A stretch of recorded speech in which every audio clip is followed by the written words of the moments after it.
नमस्ते, कैसे हैं आप सब लोग। आज बात करने वाले हैं बुक के बारे में। यस, बुक का नाम है mindset the new psychology of success. मैं इसे दो पार्ट में डिवाइड कर रही हूँ ताकि आप पहले एक पार्ट समझें और उसमें अपने आप से सवाल और जवाब करें। दूसरे पार्ट में हम डायरेक्टली उन सवाल जवाब के चलते हुए सक्सेस की बात करने वाले हैं। तो ये एक तरीके से समरी भी है, थोड़ा उसको अच्छे से डीप में जाकर के समझना भी है और समझदारी से उस चीज को हम कैसे अपनी लाइफ के अंदर लगा सकते हैं, उस चीज को करना भी है। इसीलिए दो पार्ट्स में मैंने इसको डिवाइड किया। मैं चाहती तो उसको एक ही पार्ट में बना देती और फिर वही होता कि अरे पहले क्या था, अरे बाद में क्या था, अरे अब क्या करें, अब क्या करें। कुछ नहीं करना है। पहले पार्ट में अपने आप से सवाल और जवाब करने हैं, दूसरे पार्ट पर हमें उसके ऊपर काम करना है। इसीलिए ये दो पार्ट में आने वाला है, ठीक है। Mindset the new psychology of success, Carol Dweck writer हैं इसकी, उनकी ये किताब है, वो ऑथर हैं। तो चलिए बात करते हैं।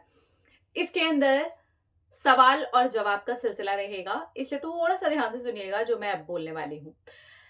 दो तरीके के माइंडसेट की बात की गई है इस किताब के अंदर। एक है फिक्स्ड माइंडसेट और एक है ग्रोथ माइंडसेट, ठीक है। अब यहाँ पर ना आपको अपने आप से सवाल और जवाब करने हैं। मैं यहाँ पर दोनों चीजें शेयर करने वाली हूँ आपके साथ में। एक है फिक्स्ड माइंडसेट, जो दूसरे लोगों को देख करके चल रहा है, उनकी सक्सेस से चल रहा है, कंपेयर कर रहा है, परेशान है, दुखी है, अपनी पुरानी चीजों को लेकर के वो चले जा रहा है, चले जा रहा है, चले जा रहा है, ये सोच रहा है वही सब कुछ है। जैसा वो सोचता है उस पैटर्न को वो कभी भी नहीं बदल सकता है। पूरी जिंदगी जो है वो किस्मत का खेल है, हर किसी की किस्मत एक जैसी नहीं होती, लक है और जैसा उसकी जिंदगी में घट रहा है बस वैसा ही घट सकता है। उसके जो सोचने का तरीका है वो वैसा ही हो सकता है, वो जैसा सोचता है वो उसको चेंज नहीं कर सकता है। जिंदगी में चेंज इतना आसान नहीं है, जिंदगी में ग्रोथ इतनी आसान नहीं है। बहुत गिने चुने लोगों की ही लाइफ में कुछ अच्छी घटनाएं घटती हैं, बहुत गिने चुने लोग ही वो जिंदगी जी रहे होते हैं जो वो जीना चाहते हैं। तो ये हो गया फिक्स्ड माइंडसेट कि उसकी सोच ऐसी ही है, फिक्स्ड है और उसने ये समझ लिया है कि भैया इसके अलावा कोई ऑप्शन नहीं है, हम इस माइंडसेट को चेंज नहीं कर सकते। फिक्स्ड माइंडसेट के अंदर ये वाली भी एक बात होती है कि हम इसे चेंज नहीं कर सकते, ठीक है। ग्रोथ माइंडसेट चैलेंजेस को एक्सेप्ट करता है, जबकि फिक्स्ड माइंडसेट के हिसाब से चैलेंजेस मतलब अपने आप को डबल टेंशन में डालना, अपने आप को और परेशान करना, अपने कंफर्ट जोन से दूर भागना और मेरी ही जिंदगी में, मेरे ही नसीब में ये इतने सारे चैलेंजेस क्यों हैं। फिक्स माइंडसेट ऐसे करेगा, लेकिन ग्रोथ माइंडसेट कहेगा कि ठीक है, ओके यार, चैलेंज आया है तो इससे कुछ नया सीखने को मिलेगा, इससे कुछ बढ़िया होगा। किसी चीज पर फेल हो जाने पर ग्रोथ माइंडसेट उस चीज से भी उसने क्या सीखा है उसको अपने आप को ही वो अप्रिशिएट करना जानता होगा, बल्कि फिक्स्ड माइंडसेट अब किस्मत का हवाला दे देगा और ये बोलेगा कि मेरी लाइफ में तो सिर्फ और सिर्फ फेलियर्स लिखे हुए हैं। लेकिन ग्रोथ माइंडसेट अब देखेगा कि ठीक है, ये हो गया, इधर फेल हो गए, अब लाइफ में आगे क्या करना है, ठीक है। दूसरे लोगों से कोई कंपैरिजन नहीं होता, दूसरे लोगों से कोई जेलसी नहीं होती, दूसरे लोगों की सक्सेस से सीखना होता है ग्रोथ माइंडसेट का काम। जबकि हमने देखा कि फिक्स्ड माइंडसेट वाले उनसे जलते हैं, उनसे चिढ़ते हैं, उनको ऐसा लगता है कि बस इनके नसीब में था इसलिए इन लोगों को ये चीज मिल गई है। लेकिन ग्रोथ माइंडसेट वाले ऐसा नहीं सोचते हैं, वो ये सोचते हैं हमें इससे बेहतर भी मिल सकता है अगर हम प्रयास करें। इन्होंने प्रयास किया तो ये यहाँ तक पहुंचे, अगर हम प्रयास करेंगे तो हम भी बहुत आगे तक पहुंच सकते हैं। उनको बिल्कुल भी किसी ऐसी नई चीज को करने से, रिस्क लेने से डर नहीं लगता है। जबकि फिक्स्ड माइंडसेट वाले किस्मत के भरोसे ही बैठे रहते हैं और उनके हिसाब से कि उनकी लाइफ जैसी चल रही है वैसी ही चलने वाली है। लेकिन ग्रोथ माइंडसेट वाले लोगों को ऐसा लगता है रिस्क लेना ग्रोथ का एक हिस्सा होता है। वो चीजों से जल्दी जल्दी डरते नहीं है, रिस्क लेने में वो सबसे पहले आगे खड़े रहते हैं और वो चेंजेस को बहुत जल्दी और बहुत आसानी से एक्सेप्ट कर लेते हैं बिना शिकायत किए। लेकिन फिक्स्ड माइंडसेट वाले जो लोग होते हैं, अगर उनकी लाइफ में कुछ चेंज हो रहा है जो स्पेशली उनके फेवर में नहीं हो रहा है, तो फिर वो परेशान होना शुरू हो जाते हैं, एकदम दुखी होना शुरू हो जाते हैं और उनको समझ में नहीं आता है फिर से वो अपनी किस्मत को, वो लकी नहीं हैं, इन सारी चीज़ों को बीच में लेकर के आते हैं। लेकिन ग्रोथ माइंडसेट वाले लोग ऐसा बिल्कुल भी नहीं करते हैं। उनको ऐसा लगता है कि ये जो कुछ भी हो रहा है मेरी लाइफ में, ज़रूर इसमें से मुझे कुछ सीखने को मिलेगा और मैं इसमें से निकलने के लिए सॉल्यूशन कैसे ढूँढूँ? मैं इसमें से कैसे निकल सकती हूँ? मैं इसमें से कैसे निकल सकता हूँ?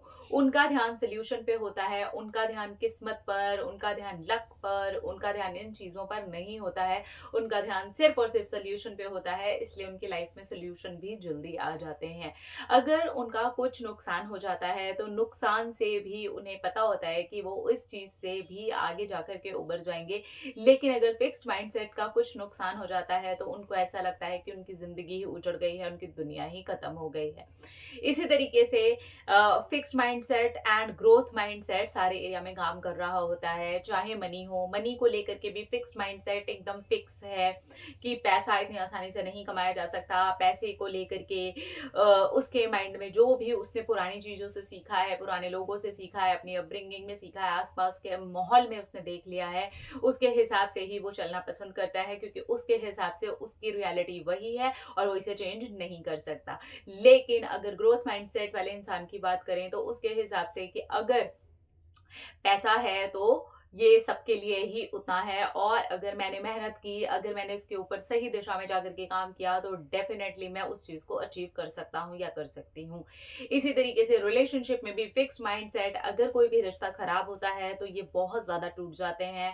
अगर कोई भी रिश्ते के अंदर कोई दरार आती है या सामने वाला इंसान बहुत टूटा हुआ सा आपको छोड़ करके चला जाता है या ऐसी कोई चीज़ हो जाती है, तो ये इंसान पूरी तरीके से टूट जाते हैं और इनको लगता है कि अब इनकी पूरी की पूरी दुनिया उजड़ चुकी है, क्योंकि जो इनका सबसे बड़ा सहारा था, जिसके साथ में ये बहुत अच्छा वाला फ्यूचर देख रहे थे, जिसके साथ में इनको सिर्फ और सिर्फ पॉजिटिव रहना था, जिसके साथ में ये अपनी लाइफ को बहुत अच्छा बना सकते थे, वो इंसान अगर इनसे दूर चला गया है, तो ये एक फिक्स माइंडसेट में ही रहते हैं कि अगर वो नहीं मिला तो इनकी लाइफ का क्या होगा।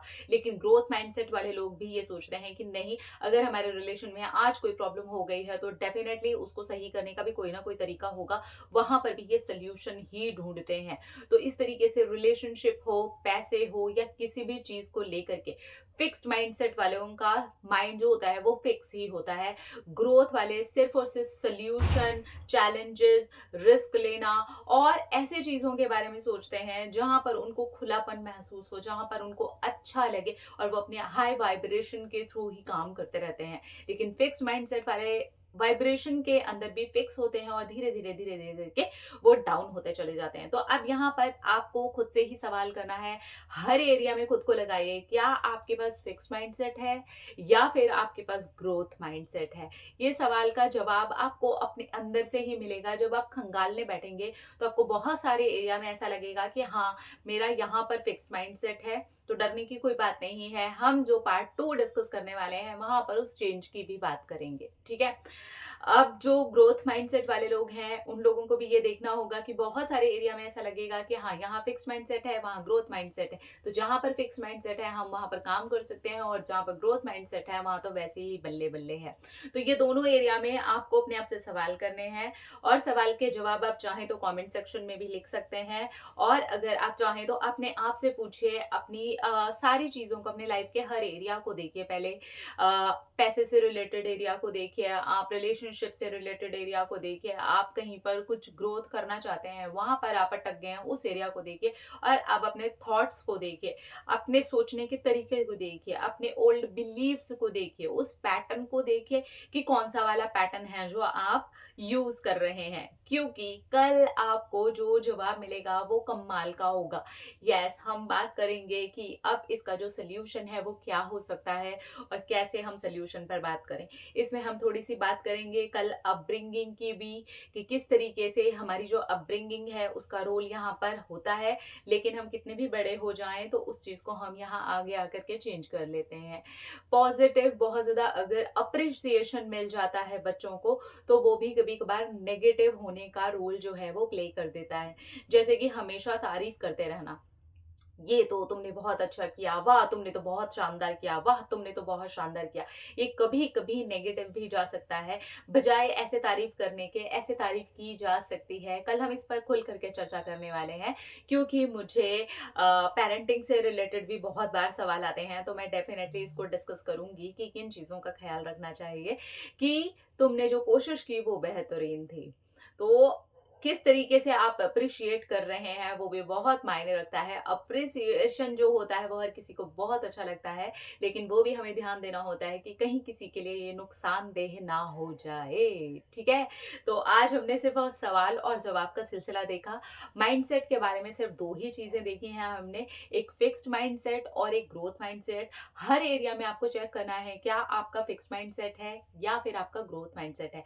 बहुत सारे आपको ऐसे एरिया मिल जाएँगे जहाँ पर आप शायद फिक्स्ड हों, और बहुत सारे आपको ऐसे भी एरिया मिल जाएँगे जहाँ पर आपको ग्रोथ माइंडसेट खुद के अंदर ही दिखाई देगा। तो इसलिए डरने वाली कोई बात नहीं है। बहुत सारी बार ग्रोथ माइंडसेट में भी फिक्स्ड माइंडसेट होता है, और बहुत सारी बार फिक्स्ड माइंडसेट के अंदर भी ग्रोथ माइंडसेट होता है। कंडीशन कैसी भी हो, हम any how growth mindset achieve कर सकते हैं, अट्रैक्ट कर सकते हैं उनसे वो चीज़ें जो भी हम अपनी लाइफ के अंदर चाहते हैं। तो इसलिए मुझे लगा कि माइंडसेट बुक को आप सब लोगों के साथ में डिस्कस करना बहुत अच्छा रहेगा। अगर आप इस किताब को डिटेल में पढ़ना चाहें, तो आप इस किताब को खरीद भी सकते हैं। लिंक मैं डिस्क्रिप्शन बॉक्स में दे दूँगी। अगर आप इसे खरीद करके पढ़ना चाहें, सो डेफिनिटली इसको पढ़ें। अपना रखिए ख्याल, अपने से जो ढेर सारा प्यार ताकि आप अट्रैक्ट करें ढेर सारा प्यार। Love you all. टाटा।